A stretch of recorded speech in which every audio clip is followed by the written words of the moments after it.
ती आदिशक्ती आहे तुमच्या माझ्या प्रत्येकाच्या शरीरामध्ये, त्या जगदंबेचा, त्या भगवतीचा अंश आहे. फक्त स्त्री देहात नाही, ती पुरुष देहात सुद्धा आहे. या देवी सर्व भूतेषु म्हटले, ती सर्व भूतमात्रांमध्ये ती जगदंबा स्थित आहे. ती पुरुष देहात सुद्धा आहे. अनेक रूपांनी ती आपल्या समोर येते. माझ्या महिला वर्गाचा अभिमान म्हटलं, कारण आज सध्या आम्ही आमच्या सगळ्या क्षेत्रात आम्ही पुढे आहे. म्हणजे मी गमतीने म्हणते, घरात सुद्धा आमचाच आवाज असतो की नाही? हो म्हणा, मोठ्याने म्हणा बरं. आता हा अनुभव सगळ्यांचाच आहे. आम्ही जाहीर करत नाही, तुकोबराय जाहीर करायचे. तुकोबरायांनी हा अनुभव जाहीर गाथेमध्ये लिहिला. सगळं जग मला वेड ठरवतं, येडा तुक्या म्हणून. महाराज म्हणले त्याचं नवल नाही, आमची बायको सुद्धा आम्हाला वेडच ठरवते. तुकोबाची कांता सांगे लोकापाशी, जातो माझा वेडा पंढरीशी. माझ्या धन्याला पुरतं वेड लागलं असं जिजाबाई आईसाहेब सांगायच्या ना. तुकोबरायांनी जाहीर करतात. हा तुकोबरायांचा अनुभव तसा सगळ्यांचा आहे, फक्त आमच्यापैकी कोणी जाहीर सांगत नाही, म्हणून तुम्ही हो म्हणायला उशीर लावला. मी असं म्हटलं, घरात सुद्धा आमचाच आवाज असतो. आणि आज या निमित्ताने आपण सगळी मंडळी इथं धर्मजागरण करतोय. अत्यंत सुंदर अशा नामाचा गजर करतोय, कारण बाहेरच्या प्रपंचाने आपल्याला थकवा दिलाय. नुसते धावतोय आपण, नुसते धावतोय. संपली का धावाधाव संपत नाही. इतकी धडपड आहे, इतकी धडपड आहे, धड पडेपर्यंत धडपड आहे. हे धड पडेपर्यंत धडपड आहे. आणि ते धड सुद्धा शेवटी धड पडतच नाही म्हणले. शेवटी धड पडत नाहीच. मग कशासाठी एवढी सगळी धडपड चालली आहे? कशासाठी एवढी सगळी धावाधाव चालली आहे? काय कारण आहे? काय मिळवायचंय आपल्याला? आपण जरा शोध घेऊया, स्वतःच्या अंतरंगाला विचारूया, संतांनी काय मिळवलं आणि आपल्याला काय मिळवायचंय. प्रत्येकाने आपण स्वतःला एक प्रश्न विचारायचा. तुम्ही खूप शांतपणे ऐकताय, अशीच शांतता ठेवा आणि खूप लक्ष देऊन शब्द ऐका. हे मनोरंजन नाही, हे मनोभंजन आहे. आमचे गुरुजी सांगायचे, इथं श्रोता खळखळून हसला पाहिजे आणि खळखळून रडला सुद्धा पाहिजे. कारण देव हृदयात यायची ही एकमेव जागा आहे. संसारातलं नाचणं वेगळं आहे आणि इथलं नाचणं वेगळं आहे. तुम्ही जो नाच पाहता तो नाच वेगळा आहे आणि ही लेकरं माझी नाचतात ना, तो नाच वेगळा आहे. हा नाच आम्हाला ब्रह्मानंद आनंद प्राप्त करून देतो. नाचू कीर्तनाचे रंगी,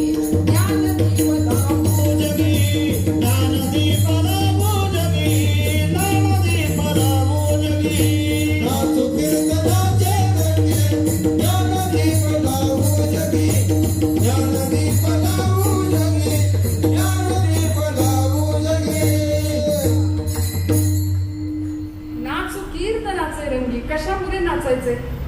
आता संसार सुद्धा आम्हाला नाचवतोच आहे आणि परमार्थात सुद्धा संत नाचले. किती नाचले? एक चिटाळी झाली चंद्रभागे वाळवंटी, माझा ज्ञानराजा गोपाळासी लाह्या वाटी.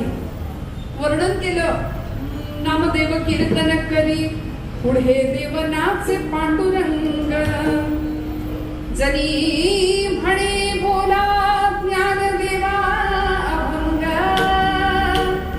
जनी म्हणे बोला ज्ञानदेवा अभंग. अभंग बोलता रंग भरला कीर्तनी.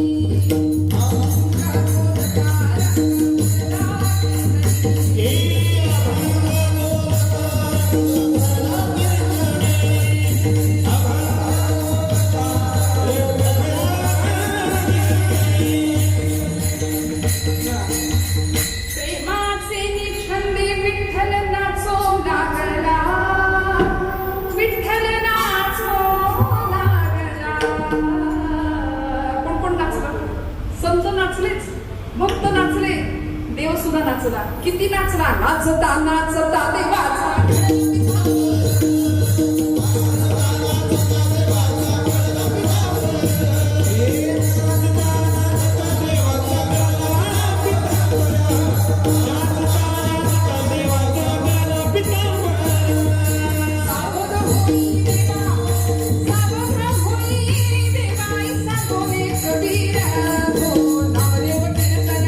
पुढे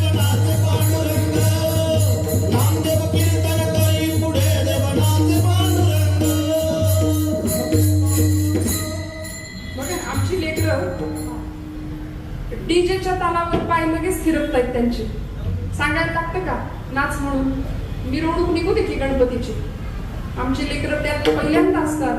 पण आमच्या लेकरांचं भवितव्य असं असलं पाहिजे की माझ्या पोटी जन्माला येणारं बाळ त्यांनी भगवत धर्माची पताका खांद्यावर घ्यावी, कपाळाला गंध लावावा, डोक्याला टोपी घालावी, हातात भक्तीचा नामाचा भगवा झेंडा घ्यावा.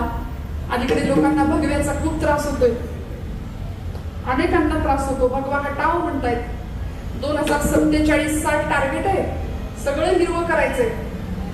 तुम्हाला वाईट वाटू देऊ नका. आपल्या लेकरांना हिंदू म्हणून इथं जगायला जमीन तरी शिल्लक राहील की नाही याची शंका आहे. मी कुठल्याही पक्षाची कार्यकर्ती नाही, पण आमचं ठरलेलं आहे. आमचे गुरुजी आम्हाला सांगतात या गादीवर इथं उभं राहिल्यानंतर खरं तेच बोलायचं, खरं तेच सांगायचं. आमचा पक्ष एकच असतो, धर्म. आणि इथं आल्यानंतर कुणाला राग येईल असं बोलायचं नाही आणि बोलल्याशिवाय राहायचं नाही. विठ्ठल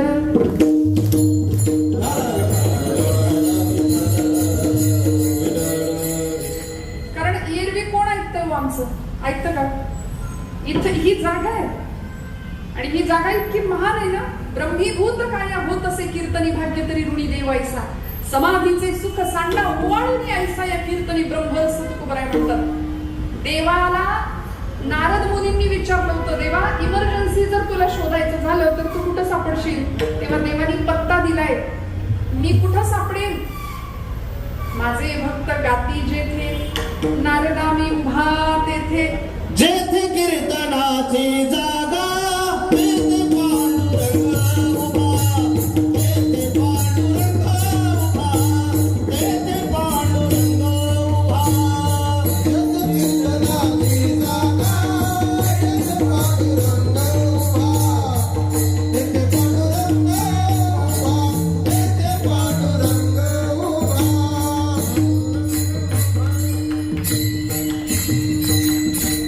भागवतकार म्हणले, नाहं वसामि वैकुंठे योगिनां हृदये रमो, मद्भक्ता यत्र गायन्ति तत्र तिष्ठामि नारदा.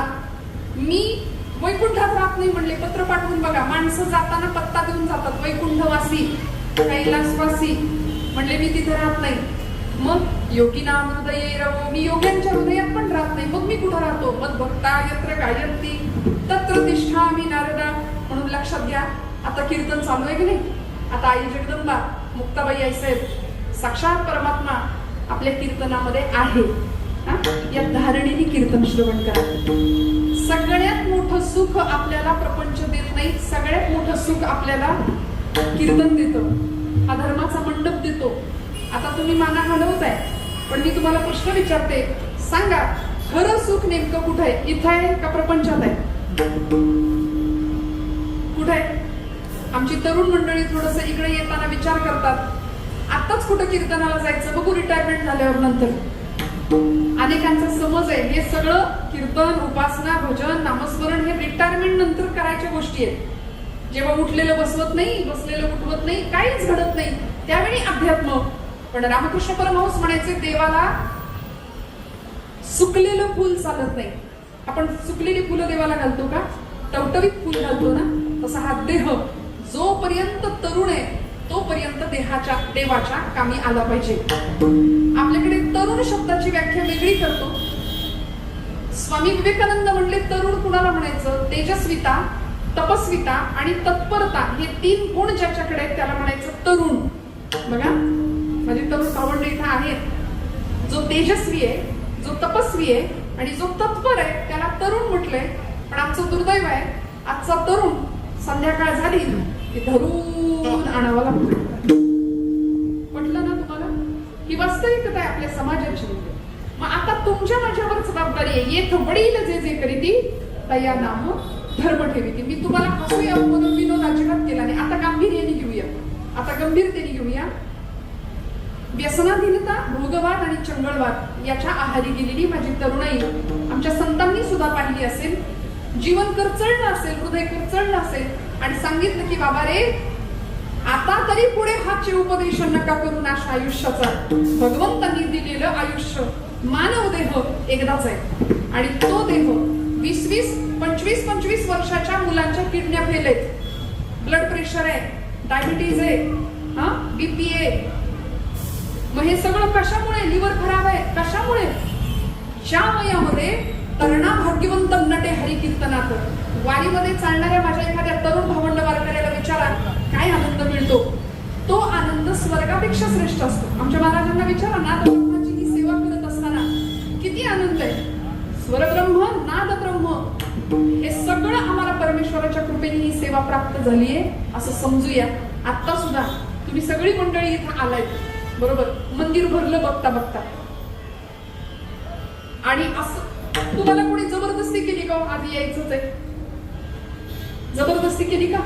नाही, आपल्या आपल्या पावलांनी चालत आलो आपण, जबरदस्ती नाही केली. डोंगरे शास्त्रीजी म्हणून एक कथाकार होऊन गेले, ते सांगायचे कथा के लिए जाने की हमारी औकात क्या है, कथा के लिए जाने की हमारी औकात क्या है, कथा के लिए तो वो जाते हैं जिनको बाकी बिहारी बुलाते हैं. तिकडून बोलावले आले, आई साहेबांनी बोलावले म्हणून आपण आलोय. आपण नाही, आपण आपल्या हाताने मनाने काही करू शकत.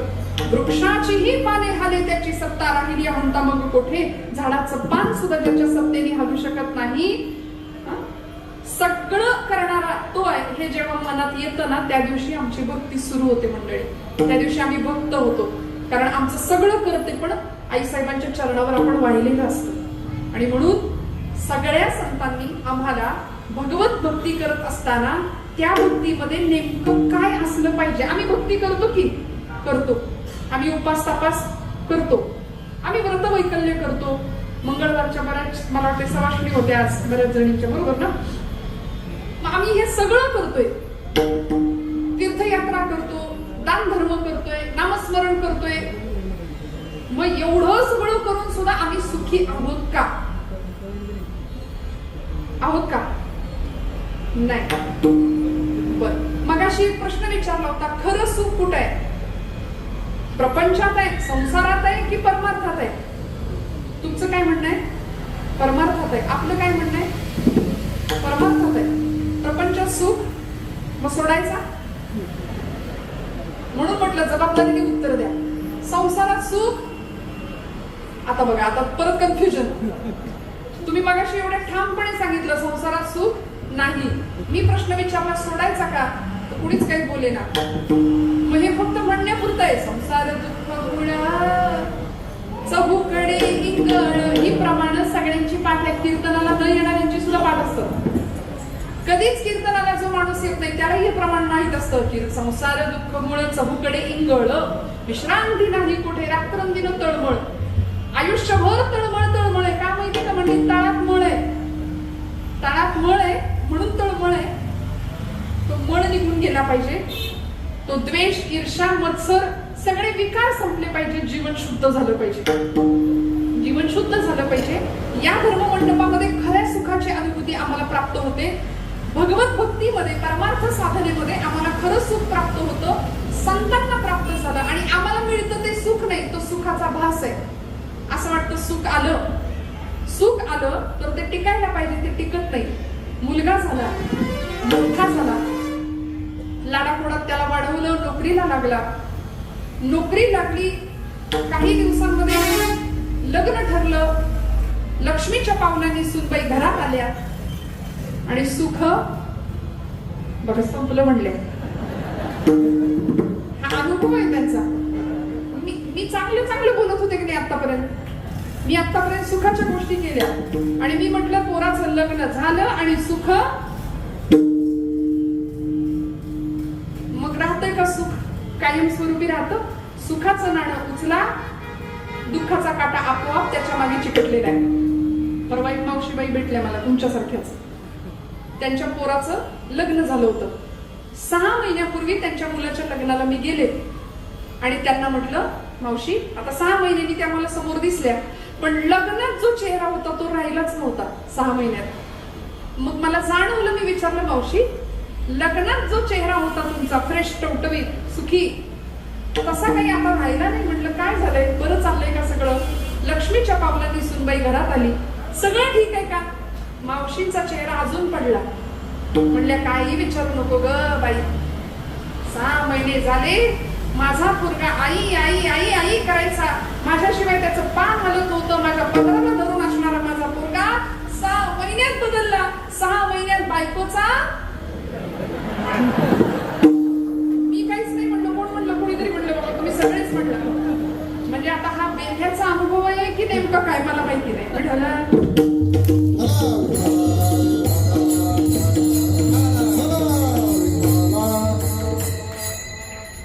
माणसं काय असतात, कीर्तनामध्ये आपापले फाईल ओपन होतात. बोलायला लागलं की लोकांच्या माना डोलतात, लोक हसतात, लोक बोलतात. त्यावेळी असं समजायचं त्यांच्या फाईल ओपन झाल्या. मी म्हणलं होतं का, मी तर तोंडात काही काढलं नाही माझ्या. तुम्ही पटकन बोलून गेला 6 महिन्यात बायकोचा. म्हटलं जाऊ दे ना मावशी, प्रपंच असाच आहे, संसार असाच आहे. तो रडवतो आपल्याला. हसवणारा संसार कसा असेल? संसारात सुख शोधणं म्हणजे मामासाहेब दांडेकर म्हणायचे, मिरच्यांच्या बाजारात जायचं आणि खव्याचे पेढे मागायचे. आता मिरच्याच्या बाजारात खव्याचे पेढे मिळतील का? तिथं ठसकाच लागणार आहे, तिथं डोळ्यात पाणीच येणार आहे. संसार आपल्याला रडवतो. किती करा, कितीही करा. महिला मंडळ कुणी केलं म्हणतं का? सगळ्यांचं सगळं करा, कुणी केलं म्हणत नाही. हा तुमचाच असा अनुभव, हा आपलाही अनुभव आहे. 25व्या वर्षी तुमचाच मुलगा आपल्याला विचारेल माझ्यासाठी काय केलं. त्यामुळे संसार आपल्याला रडवतो. मी मावशींना म्हटलं काळजी करू नका, रडू नका, असाच आहे संसार. आपलं छानपैकी जपमाळ हातात घ्या, राम कृष्ण हरी म्हणा, वारीला चला, माळ गळ्यात घाला. काही गरज नाही संसाराकडून अपेक्षा करायची सुखाची. बरं म्हटलं, मुलीचं कसं चाललंय तुमच्या? मुलीचं पण लग्न झालंय, लेकीचा संसार सुखाचा चालू आहे का? ती कशी आहे तिच्या घरी? मग त्यांचा चेहरा एकदम खुलला. म्हणलं काय झालं? म्हणाले तिची काळजीच करायची काम नाही ग, जावयाला असं ठेवलंय बघ मुठीत. म्हणलं ते चालतंय आणि इथं बिघडले. मग मला सांगा, इथलं काय खरंय? इथलं सुखही खरं नाही आणि इथलं दुःखही खरं नाही. हे सुखाचे आणि दुःखाचे भास आहेत. आणि इथं असलेलं काय खरं आहे? आता सुख मराठी भाषेतला शब्द आहे, त्याला विरुद्धार्थी शब्द आहे दुःख. पण मराठी भाषेमध्ये एक असा शब्द आहे आनंद, त्याला विरुद्धार्थी शब्द नाही. असेल तर मला सांगा कीर्तन झाल्यावर. आनंद या शब्दाला विरुद्धार्थी शब्द नाही. आनंद स्वरूप जर काय असेल तर परमतत्व आहे, परमात्मा आहे, भगवंत आहे. आणि तो कुठं उभा आहे? तुकोबरायांनी वर्णन केलं, आनंद अद्वय नित्य निरामय. आनंद अद्वय नित्य निरामय. आनंद अद्वय नित्य निरामय. आनंद अद्वय नित्य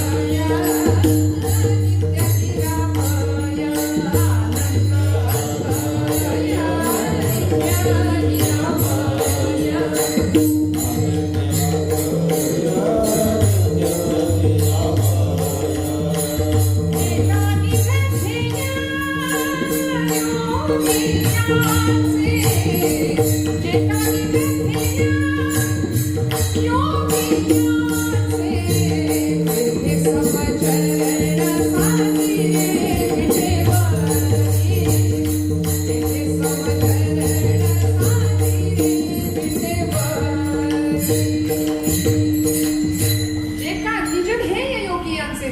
समचरण साजिरे विटेवरी. तो आनंद स्वरूप परमात्मा विटेवर उभा आहे म्हणते. आणि त्याची सेवा संतांनी केली, ती सेवा तुमच्या माझ्याकडून घडली पाहिजे. म्हणून ज्ञानोबाराय आपल्या इष्ट आराध्य देवतेला सांगतात की तुझी सेवा माझ्याकडून भगवंता घडली पाहिजे. कशी? अभंगाचं प्रत्युच्चार. तुझी सेवा करीन मी मनोभावे हो. तुझी सेवा करीन मी मनोभावे हो. तुझी सेवा करीन मनोभावे हो. तुझी सेवा करीन मनोभावे हो. तुझी सेवा करीन मी मनोभावे हो.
आराध्य देवतेकडं मागितलेलं गोड मागणं आहे. मला देवा तुझी सेवा घडली पाहिजे, मी तुझी सेवा करीन. आणि कशी करीन? शब्द वापरलाय मनोभावे. कीर्तनामध्ये कसं बसायचं? नुसत्या देहाने नाही, मनाची उपस्थिती सुद्धा इथं असली पाहिजे. पण आमचं मन आज इतकं नष्ट भ्रष्ट कुलिष्ठ झालंय, सगळीकडे धावतंय, इथं येईना नाही का? बहिणाबाईंनी मनाला उपमा दिली, मन वढाळ वढाळ ह्या पिकातलं ढोर. किती हाकल हाकल फिरी येत पिकावर म्हणाले. किती हाकला ते परत तिथं येतं. करू नको म्हटलं की बरोबर तीच गोष्ट मन आमचं करतंय. मग अशा मनोभूमिकेने आम्ही भगवंताकडे जायचं. मनाचा भाव असला पाहिजे उच्च. कसा असला पाहिजे? माऊलीने शब्द वापरला सेवा. देव सेवा केल्यानंतर प्राप्त होतो हे संतांचं म्हणणं आहे. तुझी सेवा करीन मनोभावे, माझे मन गोविंदी रंगले. देवाची सेवा करायची. नुसती देवाची का? म्हणले देशाची सेवा करायची, धर्माची सेवा करायची, समाज सेवा करायची, मातृसेवा, पितृसेवा, या सगळ्या सेवांचा समावेश त्याच्यामध्ये आहे. या महाराष्ट्राला 350-400 वर्ष गुलामीच्या अंधकाराने जखडलेलं होतं. अन्यायाच्या राक्षसाची सावली आपल्या दारावर आली होती, आपल्या उंबरठ्यात आली होती. आपल्याच घरातल्या बाया बापड्यांचं कुंकू सुरक्षित नव्हतं, वृद्धांचं जीवन सुरक्षित नव्हतं, तरुणांचा पराक्रम सुरक्षित नाही, ज्ञान कलंकित झालेलं, शौर्य भयभीत झालं होतं, तरुणाई दिशाहीन झालेली. आणि अशा वेळी चारित्र्याची होळी करून त्या होळीत आमची माणसं आमच्याच माणसांना टाकून शिमगा साजरा करायची. असा भीषण भयानक काळ. आणि आजही काही वेगळा काळ नाहीये. आपण आजूबाजूला पाहतोय, धर्म आमचा धोक्यात आहे. जुन्या काळी जुन्या माणसांनी बघितलं असेल, टीव्हीला दूरदर्शनवर बातम्यांच्या आधी की नंतर एक गाणं लागायचं बघा, आमची माती. बरोबर सालीत तुम्ही म्हणलात, आमची. मग त्या गाण्याचा अर्थ मला आता कळतो. म्हटलं बरोबर आहे, आमची माती आमचीच माणसं करतायत. नाही कळलं? आमची माती आमची माणसं आहे, पण आमची माती आमचीच माणसं करतायत, बाहेरची माणसं येऊन करत नाहीत. वीतभर जमिनीच्या तुकड्यासाठी सख्खा भाऊ आपल्या सख्ख्या भावाला मारतोय. बहीण, रक्षाबंधन, भाऊबीज सगळं लांब. आता तीही कायद्याचा आधार घेऊन कोर्टात जाते. बरोबर आहे की नाही? हे कशामुळे घडतं? याला एकमेव कारण आहे, आम्ही संतांच्या जवळ जात नाही. आम्हाला सेवा मान्य नाही, आम्हाला त्याग मान्य नाही, आम्हाला बलिदान मान्य नाही. या महाराष्ट्राच्या गडकोटांना विचारा बलिदान काय असतं. इथल्या किल्ल्याच्या दगडाला बुर्जाला विचारूया बलिदान काय असतं.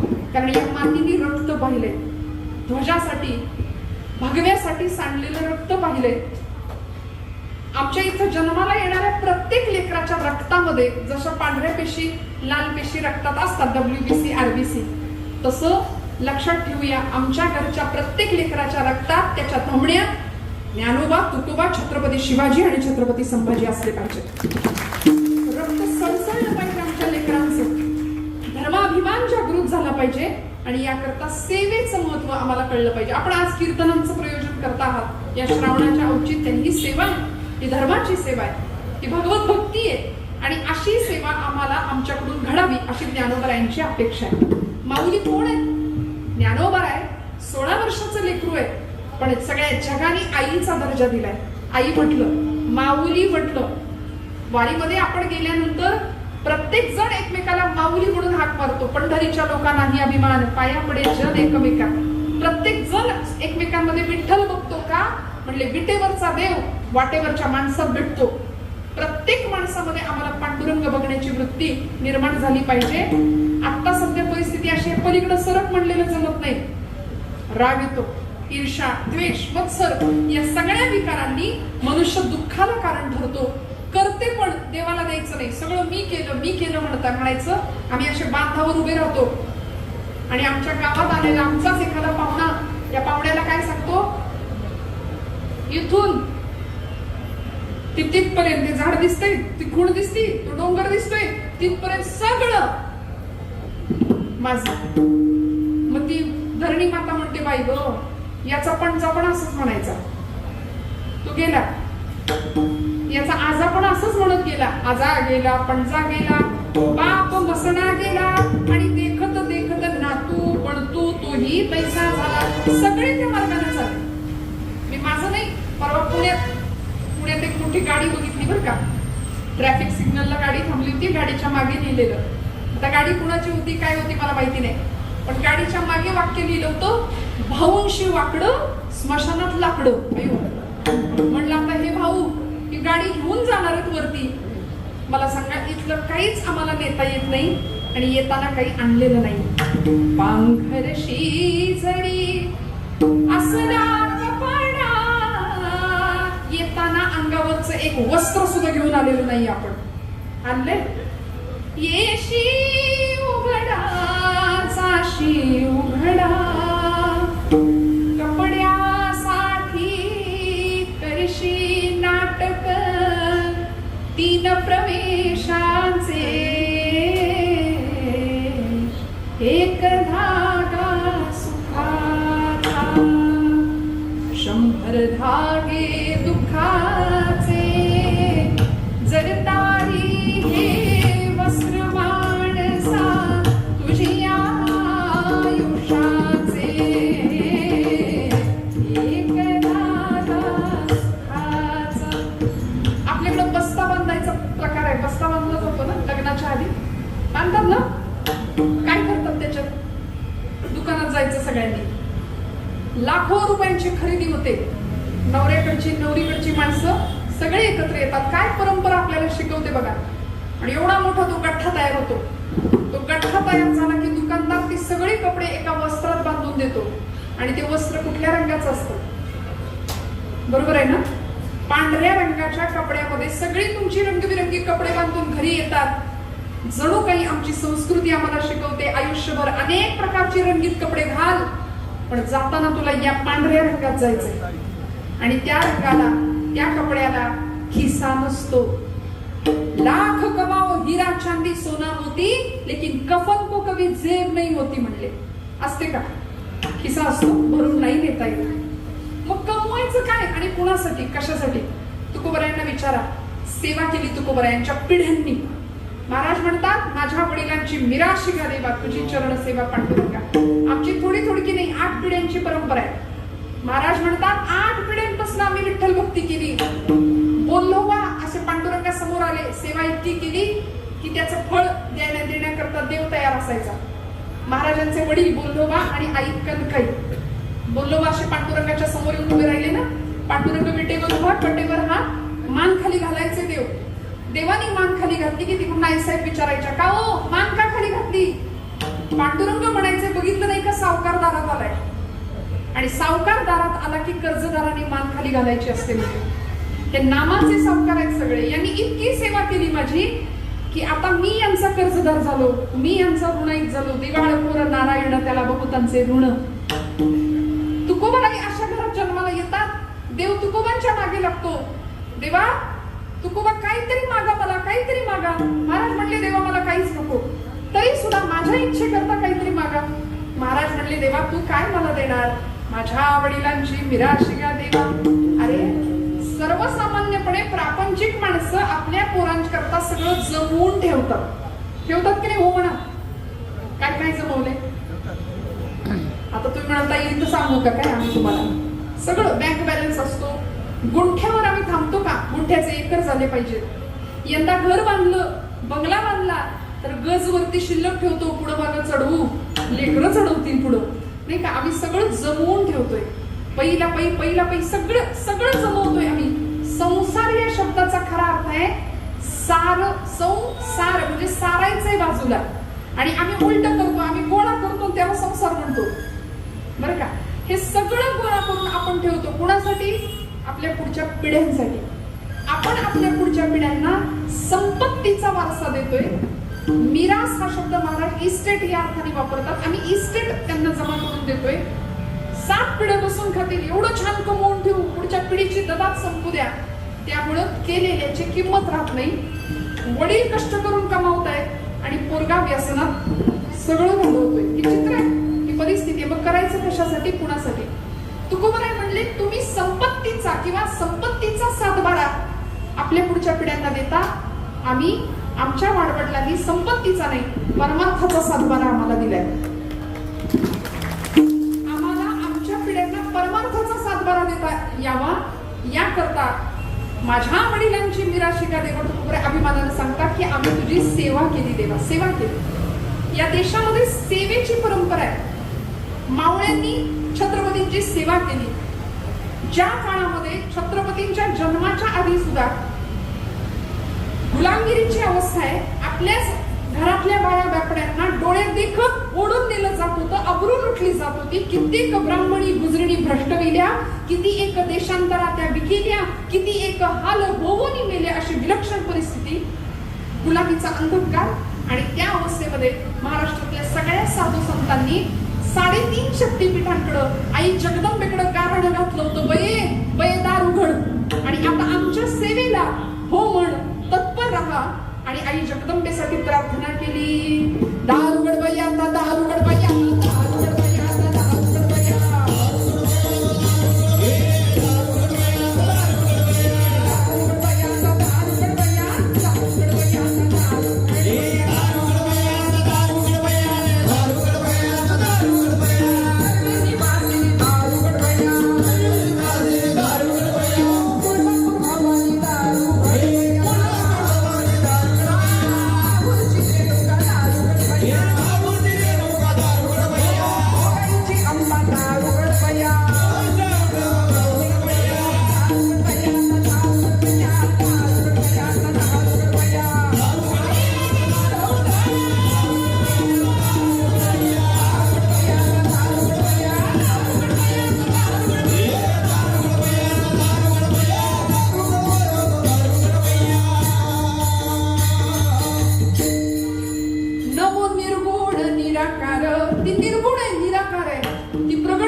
साधू संतांनी आई जगदंबेची, आपल्या इष्ट आराध्य देवतेची निर्गुण निराकार असलेली जगदंबा जणू काही साकाराला आली. नमो निर्गुण निराकार मूळ आदि माया साकार, घेऊनी 10 अवतार, करी दुष्टांचा संहार गे माझे आई. दार उघड बया, आता दार उघड बया, दार उघड बया, आता दार उघड बया.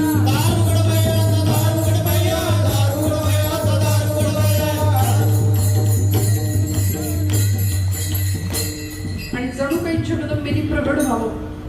प्राकट्य कसं असेल हो? 3.5 शक्तीपीठांचा आपला महाराष्ट्र आहे. आई जगदंबेची स्थान आपण स्वतः बेल्लेली मंडळी आई जगदंबेची उपासना करताय. आदिशक्ती मुक्ताबाई आई साहेबांचं अधिष्ठान आहे. मुक्ताबाई जन्माला आल्या बहीण म्हणून, पण 3 भावंडांची आई झाली होती. आद्यत्रय जननी देवाचीही, नाही का? केवढा अधिकार होता. त्यामुळे अशा जगदंबेची उपासना झाली, सेवा झाली. त्याचा परिणाम असा झाला, शिवनेरीच्या शिवाई देवीनं कृपा केली आणि 19 फेब्रुवारी 1630 ही तिथी, ही तारीख, आणि या तारखेला महाराष्ट्राच्या मातीमध्ये खऱ्या अर्थाने सूर्योदय झाला. छत्रपती शिवाजी महाराजांचा जन्म झाला होता.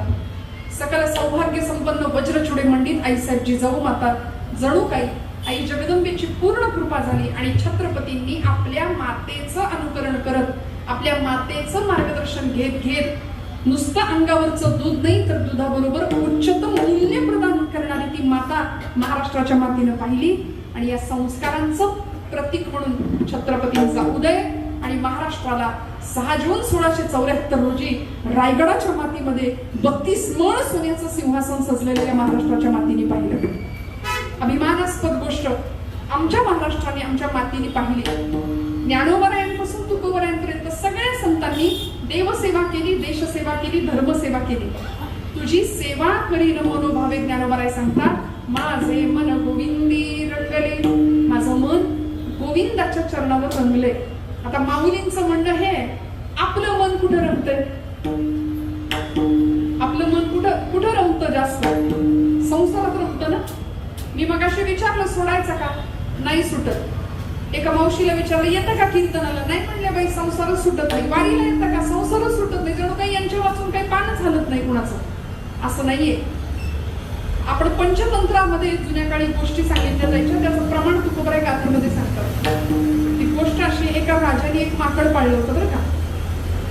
ऐकताय ना सगळे? एका राजाने एक माकड पाळलं आणि ते माकड घेऊन, प्रधानाला घेऊन राजा जंगलात गेला. एका झाडाच्या ढोलीमध्ये, बारीक आकाराची ढोली होती, त्याच्यामध्ये राजाने फुटाणे टाकायला सांगितले. मुठभर फुटाणे टाक म्हणाले. प्रधानाने झाडाच्या ढोलीमध्ये फुटाणे टाकले. माकडाने बघितलं आणि उड्या मारत गेला आणि त्या ढोलीमध्ये त्यांनी हात घातला. मूठ भरून फुटाणे घेतले आणि आता परिणाम असा झाला की फुटाणे भरलेली मूठ, हाताचा आकारमान वाढलं, जाताना हात सहज गेला, येताना त्या आकार ढोलीचा लहान होता, त्यामुळे हात काही, मूठ काही बाहेर येईना. कुणाची? तेच म्हणतात. बर, हात बाहेर येण्याकरता गरज कशाची होती? हा, मूठ सोडण्याची. पण मूठ सुटेना. माकडे मुठीसी धरिले फुटाणे. कुंतल देने हात देते, कुंतल हात देते,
प्रमाण दिलं. त्या माकडाला कळत नव्हतं मूठ सोडली पाहिजे. आता हे माकडाला कळत नाही आणि आपण कुणाचे वंशज आहे? माकडाचे. बघा किती सहज बोलून जातात मला. हात जोडून सांगते, हात जोडून. आता हे तुम्ही बोलला तिथपर्यंत ठीक आहे, आपल्या लेकरांना सांगू नका. आपण माकडाचे वंशज नाही आहोत. कुठंतरी ते कॉन्व्हेंट संस्कृतीमध्ये, शाळेमध्ये आमच्या लेकरांना शिकवलं जाते डार्विनचा उत्क्रांतीवादाचा सिद्धांत. आमची पोरं रट्टा मारून पेपरमध्ये लिहितात आणि पास होत आहेत. पुस्तकी ज्ञान पुस्तकातच ठेवू द्या. आम्हाला आमच्या लेकरांना सांगता आलं पाहिजे, बाळा रे तू माकडासारखा वागतोस पण माकडाचा वंशज नाही. ते माकडाचं शेपूटमुळे गळून पडलं, मग त्याचा मानव झाला, असं काहीतरी तो डार्विन नावाचा उत्क्रांतीवाद सांगतो तत्ववेत्ता. पण हे तुम्हाला पटतंय का? तुम्ही सहज मला उत्तर दिलं माकडापासून. माझ्या कीर्तनातलं काहीच आसघडी घेऊ नका, एवढं न्या. डार्विनच्या मुलाने त्याला प्रश्न विचारला होता, म्हणले माकडापासून माणसाची उत्क्रांती झाली असं तुम्ही सिद्धांत मांडला, असं तुम्ही शोध लावला, मग असं जर असेल तर आता जी माकडं दिसतायत त्यांचं काय करायचं? त्याचं काय करायचं हा प्रश्न आहे. त्यामुळे लक्षात घेऊया, हे काही खरं नाही. आपली हिंदू संस्कृती, आपली पुराणं, आपला धर्म, आपलं शास्त्र आपल्याला सांगतं आपली निर्मिती, या जगातलं सृष्टीतलं सगळ्यात पहिलं जोडपं आहे ब्रह्मदेवांच्या शरीरापासून निर्माण झालेलं. त्यांचं नाव आहे मनू आणि शतरूपा. मनूचे आपण मानव, म्हणून आपण सगळी मानव जात आहे. आपण माकडापासून नाही. आपली उत्पत्ती मनूपासून झालेली आहे. आणि हे मी नाही, श्रीमद भागवत महापुराण नावाचा आपला ग्रंथ आहे. ते ग्रंथ सांगतो इथं चंद्रवंश आणि सूर्यवंश असे दोन वंश झाले. या वंशामध्ये अनेक राजे निर्माण झाले, अनेक मोठी वंशावळे राजांची, पराक्रमी राजे या भूमीला लाभले. इथं यदुवंश म्हणजे चंद्रवंश आणि सूर्यवंश. सूर्यवंशामध्ये कोण जन्माला आलं? रघुकुल रीत सदा चली आई, प्राण जाय पर वचन न जाय म्हणणारे मर्यादा पुरुषोत्तम प्रभू रामचंद्र सूर्यवंशातले. आणि यदुवंशामध्ये कोण आलं? जागेत ना सगळे? गोपाळ कृष्ण परमात्मा. म्हणून गोपाळ कृष्णाचं आडनाव काय? यादव. पण मी कधीतरी गमतीनं म्हणते ते यादव. त्यांना गाय आवडायची. मी काहीच नाही बोलले. ते यादव ते गायीला चारा घालत होते. पुढचं बोलू का? नंतरच्या यादवांनी गायीचाच चारा स्वतः खाल्ल्याचा इतिहास आहे आपल्याकडे, नाही का? ते यादव होते. गोपाळ कृष्ण यादव यदुवंशाचे. गायीवर प्रेम केलं, आईवर प्रेम केलं. गायीवर आणि आईवर दोघांवर देवानी प्रेम केलं. म्हणून देवावर आपण प्रेम करावं. भगवंत सेवा आपल्याकडून घडावी, तेव्हा देव आपल्या दारात येतो. देवाची सेवा झाली की देव दारात येतो. ऐका, गोपाल कृष्ण परमात्मा यदुवंश, चंद्रवंश, सूर्यवंशामध्ये रामप्रभू. राम आणि कृष्ण या दोन देवतांनी आपला भारत भूमी किंवा आपला सबंध भारतवर्ष संपूर्ण व्यापून टाकलं. इथं यादवांचेच परत झाले जाधव. आणि जाधवांच्या कुळामध्ये सिंदखेड राजाच्या लखुजी राजे जाधवांच्या पोटी या देशाची राजमाता जन्माला आली, औसत जिजाऊ माता. आणि भोसलेंच्या कुळामध्ये म्हणजे सूर्यवंशामध्ये भोसलेंचं कुळ वेरूळच्या कृष्णेश्वराच्या कृपाशीर्वादाने मालोजी राजे भोसले यांच्या पोटी जन्माला आले शहाजीराजे भोसले. शहाजीराजे भोसले आणि जिजाऊ साहेब यांचा विवाह झाला. जाधव आणि भोसले एकत्र येतात आणि या भूमीला एक शककर्ता राजा मिळतो. म्हणून आपले वंशज ज्ञानोबाई, तुकोबाई, छत्रपती शिवाजी, छत्रपती संभाजी हे आपले पूर्वज आहेत. आपण त्यांची लेकरं आहे, आपण त्यांचे अंश आहोत. हे आपल्या लेकरांना वारंवार सांगूया. माकडापासून नाही, आपण माकडाची माणसं नाही. माकडापासून आपला जन्म नाहीये. हे एकदा पक्क मुरलं ना पोरांच्या डोक्यात, मग सेवेचं महत्व कळेल, मग त्यागाचं महत्व कळेल. तुझी सेवा करील मनोभावे, माझे मन गोविंदी रंगले. ज्ञानोबा सांगतात, माझ्या मनाला तुझा छंद लागलाय आणि आता मी तुझ्याकडे नवस केलाय. कुठला नवस? नवसी नवसी माझे नवसी, नवसी नवसी माझे नवसी, नवसी नवसी माझे नवसी, नवसी नवसी माझे नवसी, नवसी नवसी माझे नवसी, नवसी नवसी माझे नवसी, नवसी नवसी माझे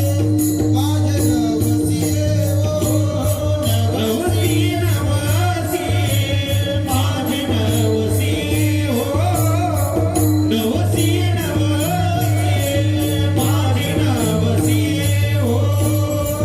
पंढरीचे दैवत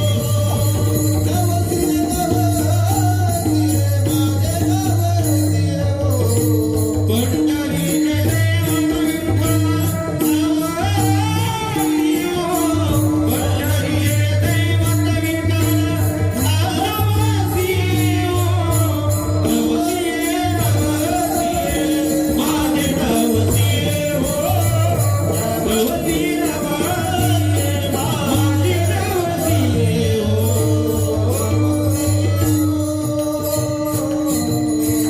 नवसी, नवसी नवसीये नवसीये माझे नवसीये वो, पंढरीचे दैवते विठ्ठले वो. ज्ञानोबरायांनी आपल्या देवाकडं काय केलंय?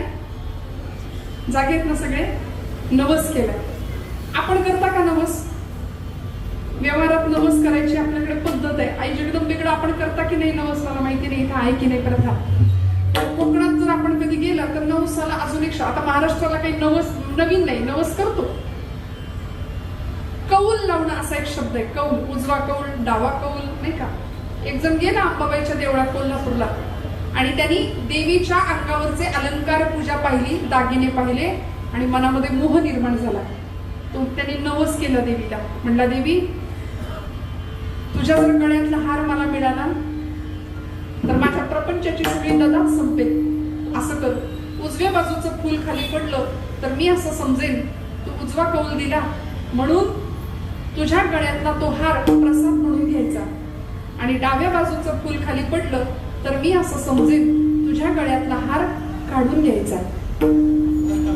म्हणजे घ्यायचंय हे निश्चित आहे. लबाड कसे आम्ही बघा भक्तीच्या प्रांतात.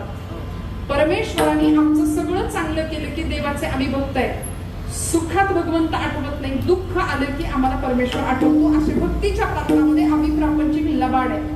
पण संतांना विचारा, संतांची अवस्था कायम सुखी आहे. तेने आम्ही सुखी म्हणा विठ्ठल विठ्ठल मुखी. आम्ही आमच्या मुखामध्ये विठ्ठल नाम आहे, आमच्या मनाला गोविंदाचा छंद लागलाय. माझे मन गोविंदी रंगले.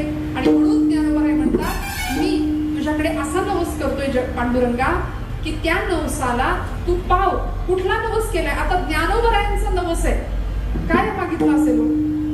माऊलींचा नवस हाच आहे की तुझी सेवा माझ्याकडून घडली पाहिजे. तुझी सेवा करीन मनोभावे, माझे मन गोविंदी रंगले. आपले नवस, आपलं मागणं ज्याचं त्याला माहितीये. आपली जोडी कायम फाटकी आहे. किती द्या पुरतही नाही, पुरतही नाही. कितीही द्या भगवंतानी, सगळं दिलंय, सगळं दिलंय, पण तरी सुद्धा तक्रारी आमच्या संपत नाही. तुकोबरायांना विचारा, आले भागा ते करीतो, तुझे नाम उच्चारितो. महाराज म्हणले वाट्याला दिलेस ना, ते सगळं आनंदाने सेवन करतो भगवंता, पण माझ्याकडून तुझी सेवा घडली पाहिजे. मग त्याचा परिणाम काय झाला? जीवन किती उन्नतीला गेलं महाराजांचं. कोण आलं न्यायला तुकोबरायांना? हा, विमान आलं न्यायला महाराजांना. भगवंत स्वतः वैकुंठातून आले. वाढ वेळ झाला, उभा पांडुरंग वैकुंठी श्रीरंग बोलावितो. देव न्यायला आले. आपल्याला देव न्यायला येत नाही, कारण आपण देवाच्या दारात जाण्याकरता सेवेचा उमरा असतो तो ओलांडत नाही. ज्ञानोबराय ज्ञानेश्वरीत म्हणतात, जो या ज्ञानाचा पुरठा तेच सेवा हा दारवंठा. जो स्वाधीन करी सुहटा बोळगुणी. सेवेचं दार असतं देवाच्या घरात जायला, मग देव आपल्या घरात येतो. आता बेल्ल्यात इथं कुणाच्या आळीत आले का देव घरात आलाय? आलाय का देव घरात? बोला, नाही आला. देव घरात येत नाही आपल्या. मग आपल्या दाराची कडी त्यांनी वाजवावी, आपल्या घरात तो यावा, असं नाही वाटत आपल्याला कधी? वाटलं पाहिजे ना. तो आलाय, अनेकांच्या दारात आलाय, अनेकांच्या घरात आलाय. जनाबाईंनी त्याला बोलावलं. जनाबाई म्हणायच्या, पांडुरंगा ये की रे बाबा. सख्या जात्यावर दळण दळायला बसायच्या आणि गाणं म्हणायच्या, ओवी गायच्या. जोंधण्याच्या भाकरीची चव लई न्यारी, पंढरीचा राडा येतो जनाईच्या दारी. जोंधण्याच्या भाकरीची चव लई न्यारी, पंढरीचा राडा येतो जनाईच्या दारी. इतकं सुंदर भगवंतानी जनाबाईची हाक ऐकावी आणि जनाबाईसाठी धावत यावं. वीट सोडायचा, देवळातला देव स्वयंपाकघरात आणायच्या जनाबाई आणि त्याच्याशी संवाद करायच्या. सगळं ऐकावं. कशाचं फळ मिळालं? सेवेचं. सेवा केली त्याच्यामुळे देव दारात आला, देव घरात आला. विदुर काकांच्या घरी गेला होता तो. कण्या वाढून रांधून घातल्या तरी देवाने आवडीनं सेवन केल्या. बरं ऐका, अजून कुठे गेला? द्वारकेचा राणा पांडवा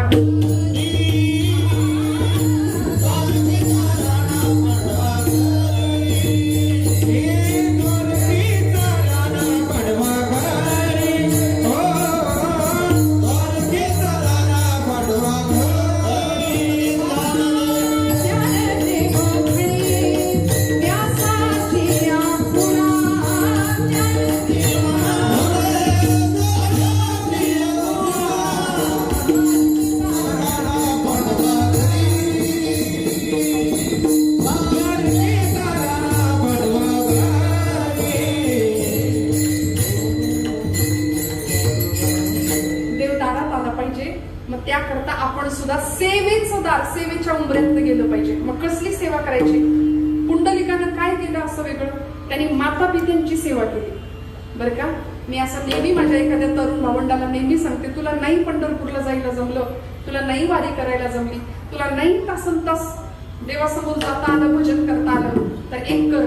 तुझ्या घरामध्ये एक विठ्ठल आहे आणि एक रखुमाई आहे. प्रत्येकाच्या घरामध्ये एक विठ्ठल आहे आणि एक रखुमाई आहे. सगळ्या तीर्थांचं स्थान त्या चरणांमध्ये आहे. ते ज्ञानोबाराय सांगतात, नामदेव महाराज सांगतात, माता विठ्ठल, पिता विठ्ठल, बंधू विठ्ठल, गोत्र विठ्ठल, तीर्थ विठ्ठल, क्षेत्र विठ्ठल. प्रत्येकाच्या घरामध्ये, म्हणून माझी आई आढळली आहे, माझा बाप शिकलेला नाही, असं सोफिस्टिकेटेड असणाऱ्या तरुणांनी लक्षात ठेवूया. आई बापाला काही कळत नाही असं म्हणण्याआधी विचार करूया. 4 पुस्तकं कमी शिकली असतील, पण त्यांच्या रूपाने आपल्या घरामध्ये अनुभवांचं अख्खं विद्यापीठ वावरत आहे. याचं कायम स्मरण ठेवूया. कायम जी आई या जगाला जिजाऊ माऊलींच्या रूपाने भेटली, ती मातृशक्ती आहे, ती जगदंबा आहे.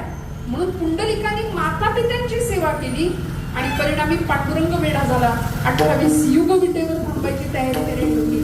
सेवा केली पाहिजे. कुठली सेवा? देशाची, धर्माची. आपल्याला रायगड पाहिला असेल कुणी, आपल्यापैकी अनेकांनी रायगड पाहिला असेल असं मी समजते, कारण आपण मराठी माणसं आहे, नाही का? आपण मराठी मराठी मराठी फार करतो, पण मराठी कुणाला म्हणायचं? आपल्याला 96 कुळी 92 कुळी एवढंच कळतं. त्याच्या पलीकडे जाऊन सांगते, आचार्य अत्रेंनी मराठी माणसाची व्याख्या सांगितली. मराठी कुणाला म्हणायचं? जो भगव्यासाठी लढतो तो मराठी आहे. जो भगव्यासाठी, धर्मासाठी ज्याची बलिदान द्यायची तयारी आहे तो मराठी आहे. जो महाराष्ट्रात राहतोय तो मराठी आहे. पहिली गोष्ट सांगितली, ज्याला ज्ञानोबरायांची एक तरी ओवी पाठ आहे तो मराठी आहे. ज्याला तुकोबरायांचा एक तरी अभंग पाठ आहे तो मराठी आहे. आणि ज्यांनी माझ्या छत्रपती शिवप्रभूंचा एक तरी गड पायाखालनं घालून आणलाय त्याला म्हणायचं मराठी. आता मला असं वाटतंय की आपल्या बिल्ह्यातल्या या सगळ्या माता भगिनी, आपण सगळी पुरुष मंडळी रोज एक ज्ञानोबरायांच्या 300 ओव्या आपण वाचतात. हा, तिकडे मागची मंडळी वाचता ना, रोज पारायण करताय ना 300 ओव्यांचं? नाही, खरं सांगा, इथं नका कुठं बोलू. नाही, 200, 50 महिला मंडळ आपण 50 पण नाही ओव्या. डॉक्टरांकडून ज्यावेळी आपण येतो, दवाखान्यात बरं नाही वाटलं की आपण काय करतो? डॉक्टरकडे जातो. डॉक्टर लिहून देतो औषधं, ती मेडिकल मधनं आणतो. सगळी औषधं आणली की आपण देवा पुढे ठेवतो आणि त्याच्यावर आपलं हळदी कुंकू वाहतो. बरोबर आहे ना? असंच करतो ना आपण. बोला ना, औषध काय करतो? घेतो. मग संतांनी आपल्यासाठी साधा रोग दूर व्हावा यासाठी डॉक्टरच्या औषधावर आपला विश्वास आहे, बरोबर? पण संतांच्या शब्दावर आपला विश्वास नाही. ऐका, संतांच्या ग्रंथावर आपला विश्वास नाही. म्हणून ज्ञानेश्वरी गाथा अजूनही उघडली नाही. तिथं हळदी कुंकू वाहून फक्त ठेवलंय. का? डॉक्टरचं कडू औषध घ्यायची तयारी आहे. पण हा काढा कसा आहे माहितीये का? ब्रह्मरस घेई काढा तेने पिढा मारेल म्हणले. हे भवपिढा मारण्याचं काम हा ब्रह्मरस नावाचा काढा जो संतांनी आम्हाला दिलाय. मी म्हटलं 50 ओव्या तुम्ही वाचत नाही, 20 नाही, 5 ओव्या, रोज 5 ओव्या. काय अवघड आहे? किती वेळ लागतो? आमच्या नामदेव महाराजांना विचारा. एकतरी ओवी अनुभवावी, एकतरी ओवी अनुभवावी. एक ओवी अनुभवाच्या पातळीवर जाणून घेऊया. सेवेचं महत्व सांगते. ज्ञानोबरायांनी सेवा सांगितली. रायगडाचं बांधकाम कुणी केलं? हिरोजी इंदलकर असं त्यांचं नाव आहे. आपल्या रायगडाचे इंजिनियर होते ते. स्वराज्याचे मावळे होते हिरोजी काका इंदलकर. रायगडाचं बांधकाम झालं. राजांनी बोलवून घेतलं. इतका सुंदर देखणा रायगड आजही दिमाखामध्ये थटात उभा आहे.